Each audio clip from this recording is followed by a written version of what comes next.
আচ্ছা, আমরা এখন জানব ভার্নিয়া স্কেল সম্পর্কে। সাধারণ স্কেল বা রুলার দিয়ে আমরা সাধারণ ক্ষেত্রে যে পরিমাপ করে থাকি 1 মিলিমিটার পর্যন্ত আমরা পরিমাপ করতে পারি। তার নিচে বা তার থেকে ক্ষুদ্রতম কোনো পরিমাপ আমাদের পক্ষে করা সম্ভবপর নয় সাধারণ স্কেল দিয়ে, যেটা আমরা দৈর্ঘ্য পরিমাপ করি। তো সেই সমস্যা দূর করার জন্য আমরা ভার্নিয়ার নামে একটি নতুন স্কেল ব্যবহার করব। একে বলা হয়, এই যন্ত্রটিকে একসঙ্গে বলা হচ্ছে ভার্নিয়ার ক্যালিপাস বা সাইড ক্যালিপাস। সেই যন্ত্রটার গঠন আমরা আজকে দেখে নেব। দেখো, তোমাদের সামনে একটা স্কেল রয়েছে, মূল স্কেল। এই 0 centimetre, 1 centimetre, 2 centimetre, 3 centimetre, 4 centimetre, দেখতে হচ্ছে এম লেখা আছে, যেটাতে এটা মেন স্কেল বা মূল স্কেল। আচ্ছা, এর উপরে একটা ছোট্ট স্কেল যেটা 1 থেকে 10 অংশাঙ্কিত করা আছে, ওটা হচ্ছে ভার্নিয়ার স্কেল। আচ্ছা, এখানে একটা গুরুত্বপূর্ণ জিনিস লক্ষ্য করো, ভার্নিয়ার স্কেলের 0 দাগ মূল স্কেলের 0 দাগের সঙ্গে আমরা মিলিয়ে দিয়েছি, কিন্তু ভার্নিয়ার স্কেলের 10 নম্বর দাগ দেখো মূল স্কেলের 9 নম্বর দাগ অর্থাৎ 9 মিলিমিটারের সঙ্গে গিয়ে মিলেছে। অর্থাৎ ভার্নিয়ারের 10টি দাগ মূল স্কেলের 9টি দাগের সমান। ঠিক আছে, আমরা এইখান থেকে, এই জিনিসটা থেকে আমরা বের করব কিভাবে আমরা ছোট দূরত্ব বা সূক্ষ্ম দূরত্ব আমরা পরিমাপ করতে পারি। ঠিক আছে, দেখো এরপরে আমরা এসছি ভার্নিয়ার ক্যালিপাস। সাধারণ স্কেলে সব থেকে ক্ষুদ্রতম ঘরের দৈর্ঘ্য 1 মিলিমিটার বা 0.5 মিলিমিটার, যে স্কেল যেমন সেরকমই হয়। সাধারণ স্কেলের সাহায্যে এর থেকে ছোট দৈর্ঘ্য আমরা পরিমাপ করতে পারি না। কোনো পাঠের মান আরও সূক্ষ্মভাবে পরিমাপ করতে আমাদের ভার্নিয়ার ক্যালিপাস বা স্ক্রুগেজ, স্পেরোমিটার এই জাতীয় যন্ত্রগুলো আমরা সাহায্য নিই। ঠিক আছে, তো পরিমাপ পদ্ধতি কি? প্রথম যেটা পরিমাপ পদ্ধতি আমরা দেখব, ভার্নিয়ার স্থিরাঙ্ক নির্ণয়। এই ভার্নিয়ার স্থিরাঙ্ক জিনিসটা কি? ভার্নিয়ার স্থিরাঙ্ক হচ্ছে ভার্নিয়ারের সাহায্যে পরিমাপযোগ্য সূক্ষ্মতম দৈর্ঘ্যকেই ভার্নিয়ার স্থিরাঙ্ক বলে। মানে কতটা ছোট দৈর্ঘ্য আমরা পরিমাপ করতে পারি। ভার্নিয়ারের নীতি কি? মূল স্কেলের ক্ষুদ্রতম ঘর ও ভার্নিয়ার স্কেলের ক্ষুদ্রতম ঘরের দৈর্ঘ্যের পার্থক্যকেই আমরা ভার্নিয়ার স্থিরাঙ্ক বলে থাকি। এই মান যত এই যন্ত্র ব্যবহার করে ততখানি সূক্ষ্মতা পর্যন্ত দৈর্ঘ্য সঠিকভাবে পরিমাপ করা সম্ভব। আচ্ছা, এবারে আমরা দেখে নেব ভার্নিয়ার স্থিরাঙ্ক নির্ণয়। ধরি মূল স্কেলের একটি ক্ষুদ্রতম ঘরের দৈর্ঘ্য এম একক। মানে আমি যেটা সাধারণ স্কেলের ক্ষেত্রে আমি বলেছিলাম 1 মিলিমিটার, এটা আমি এখানে জেনারেলিস্ট ফর্মে এম একক ধরে নিচ্ছি।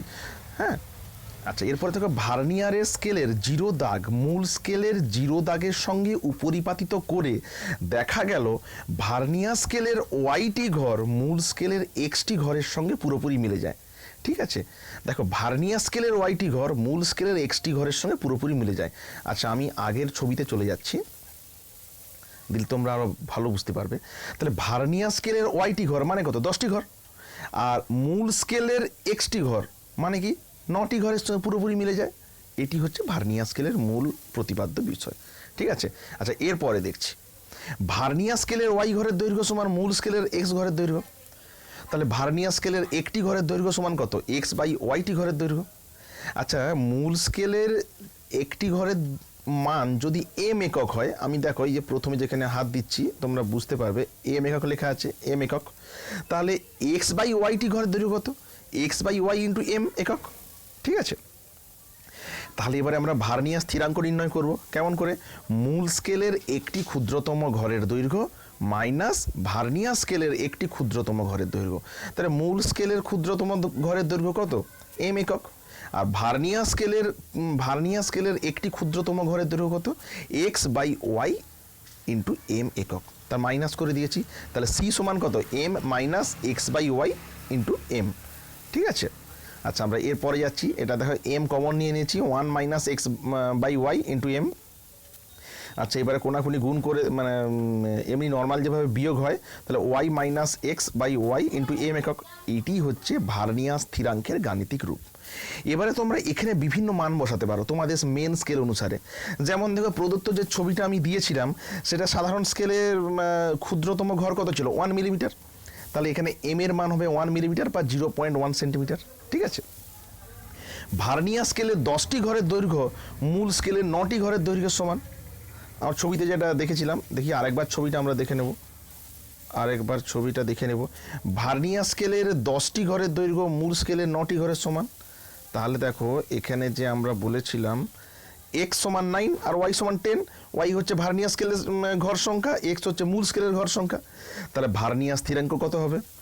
Y minus X by Y into M. আমরা জাস্ট মানটা বসিয়ে দিব। দেখো মান কত আসছে ক্যালকুলেশন করার ফলে 0.01 সেন্টিমিটার। এটি হচ্ছে ভার্নিয়ার স্থিরাঙ্কের মান। তাহলে আমরা দেখো সাধারণ স্কেলের সাহায্যে 0.1 সেন্টিমিটার ক্ষুদ্রতম দূরত্ব পরিমাপ করতে পারছি, অথচ ভার্নিয়ার স্কেল ব্যবহার করে আমরা 0.01 সেন্টিমিটার পর্যন্ত ক্ষুদ্রতম দৈর্ঘ্য পরিমাপ করতে পারছি। দেখো এখানে একটা স্কেলের ছবি দেওয়া আছে এবং তার উপরে ভার্নিয়ার স্কেল আর সঙ্গে একটি আর দণ্ড রয়েছে। আমরা আর দণ্ডের দৈর্ঘ্য পরিমাপ করব।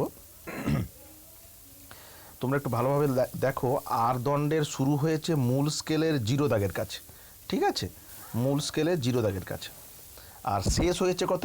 2.6 সেন্টিমিটার পেরিয়ে গিয়ে। তার মানে আমরা দণ্ডটির দৈর্ঘ্য 2.6 সেন্টিমিটারের বেশি, কিন্তু 2.7 সেন্টিমিটারের কম। এবারে আমরা দেখে নেব যে দণ্ডটা 2.6 আর 2.7-এর মাঝে কতটা দূরে গিয়ে শেষ হয়েছে। সেই জন্য আমরা এই দণ্ডটার শেষ হয়ে যাওয়ার পরে একটি ভার্নিয়ার স্কেল জয়েন্ট করেছি। ভার্নিয়ার স্কেল জয়েন্ট করে আমরা দেখে নেব ভার্নিয়ার স্কেলের কোন দাগটা মূল স্কেলের যে কোনো দাগের সঙ্গে মিলে গেছে। দেখো আমরা এখানে দেখতে পাচ্ছি ভার্নিয়ার স্কেলের যে 5 নম্বর দাগ, এই 5 নম্বর দাগটা মূল স্কেলের দাগের সঙ্গে মিলে যাচ্ছে। তার আগের দাগগুলো কোথাও না কোথাও একটু একটু কিন্তু সরে রয়েছে। হ্যাঁ, দেখো প্রথম দিক থেকে সরে সরে আছে এবং 5 নম্বর যে দাগটা, ওই দাগটা গিয়ে মিলে গেছে। তাহলে ভার্নিয়ার স্কেলের পার্ট কত হলো? 5, আর মূল স্কেলের পার্ট কত হলো? 2.6। এবারে আমরা দেখব কেমন করে এই আর দণ্ডের দৈর্ঘ্য আমরা সূক্ষ্মভাবে পরিমাপ করতে পারি। ঠিক আছে, দেখো এটা তোমাদের বইতেই ছবিটা রয়েছে, কেমন করে আমরা গণনা করছি। আচ্ছা, এখানে দণ্ডের দৈর্ঘ্য এল সমান কি? মূল স্কেলের পার্ট প্লাস ভার্নিয়ার পার্ট থেকে গণনা করা মান। ঠিক আছে, তাহলে মূল স্কেলের পার্ট কত? 2.6 সেন্টিমিটার। আর ভার্নিয়ার স্কেলের পার্ট কত? 5। ভার্নিয়ার স্থিরাঙ্ক কত? 0.01 সেন্টিমিটার।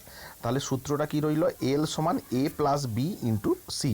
তাহলে আমি যদি সমস্ত মানগুলো বসিয়ে দিই, দেখো নিচে লেখা আছে 2.6 প্লাস 5 ইন্টু 0.01 সেন্টিমিটার সমান 2.65 সেন্টিমিটার। তাহলে দেখো এতদিন পর্যন্ত আমরা সাধারণ স্কেলের সাহায্যে কি পরিমাপ করতে পারতাম? একটি কোনো দণ্ডের দৈর্ঘ্য 2.6 থেকে 2.7 ম্যাক্সিমাম। এখন আমরা তার মাঝের দৈর্ঘ্যটাও পরিমাপ করতে পারছি, অর্থাৎ 2.6 পেরিয়ে সে কত ঘর গেছে। এখানে 2.6 পেরানোর পরে সে 5 ঘর গেছে, সেই জন্য 2.65 সেন্টিমিটার। আমরা এইভাবে ক্ষুদ্র ক্ষুদ্র দূরত্ব যেমন 2.61, 2.62, 2.67, 2.65 যে কোনো দূরত্ব আমরা পরিমাপ করতে পারি।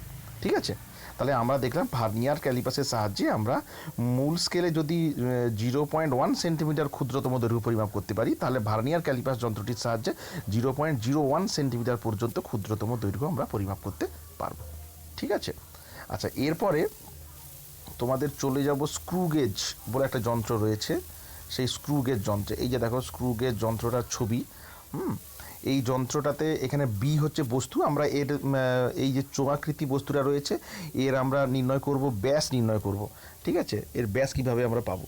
তো দেখো এখানে একটা সিলিন্ডার আছে, ডি সিলিন্ডার রয়েছে। এই ডি সিলিন্ডারটিকে আমরা যদি ঘোরাই, মানে ওই ডান পাকের যে স্ক্রু, সেই ডান পাকের স্ক্রুর মতো যদি আমরা ঘোরাই, তাহলে এই সিলিন্ডারটা আস্তে আস্তে এগিয়ে যাবে এবং ওই বস্তুটাকে চেপে ধরে থাকবে। আমরা তখন বুঝতে পারবো যে এ আর এসের মাঝখানে যে বি বস্তুটি রয়েছে তার ব্যাস কত বা তার দৈর্ঘ্য কত, যে কোনো জিনিস আমরা পরিমাপ করতে পারবো। আচ্ছা, এইখানে আমাকে ক্ষুদ্রতম দৈর্ঘ্য পরিমাপ করার জন্য এটা আমরা দেখে নেব এটা আমরা কত ক্ষুদ্রতম দৈর্ঘ্য পরিমাপ করতে পারি। এর জন্য ভার্নিয়ারে যেমন আমরা নির্ণয় করেছিলাম ভার্নিয়ার স্থিরাঙ্ক, তেমন এই ক্ষেত্রে একটা জিনিস নির্ণয় করব, লঘিষ্ঠ ধ্রুবক। আমরা দেখে নেব লঘিষ্ঠ ধ্রুবক কোনটি।